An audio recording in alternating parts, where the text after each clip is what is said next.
యేసయ్య రక్తం కార్చి ప్రాణం పెట్టాడక్క మన కోసం. ఆయన చాలా ప్రేమిస్తాడు మనల్ని. యేసయ్య చాలా ప్రేమమయుడు. అంటే వీళ్ళనే ప్రేమిస్తాడు, వీళ్ళని ప్రేమించడు అనేది ఏమీ ఉండదు.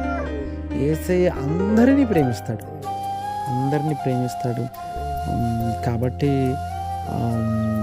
మీరు కూడా యేసయ్య ప్రేమిస్తాడు కాబట్టి, అంత ప్రేమించే దేవుడు మనకున్నాడు కాబట్టి యేసయ్య ఓ మాట అన్నాడు, నేను పరిశుద్ధుడిని కనుక మీరు కూడా పరిశుద్ధంగా ఉండండి.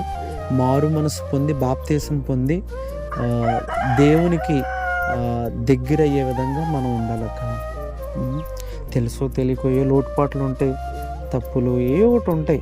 అవన్నీ కూడా దేవుని దగ్గరికి వెళ్ళి ఒప్పుకుంటే దేవుడు అన్నీ క్షమిస్తాడు, మనల్ని హత్తుకుంటాడు, చక్కగా మనతో ఉంటాడు.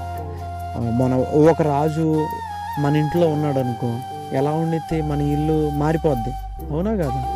ఎందుకంటే రాజు ఉంటే దానికి కావాల్సిన ఇల్లు ఉండాలి, దానికి కావాల్సిన భోజనం ఉండాలి, దానికి కావాల్సిన రోడ్డు పడాలి, దానికి కావాల్సిన వాహనాలు ఉండాలి, అవునా?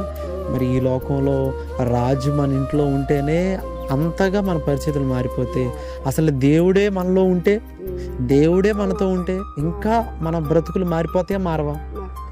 అలాగే యేసయ్య మనతో ఉండే విధంగా ప్రార్థనాపూర్వకంగా మారు మనసు పొంది బాప్తీసం తీసుకోవాలక్క.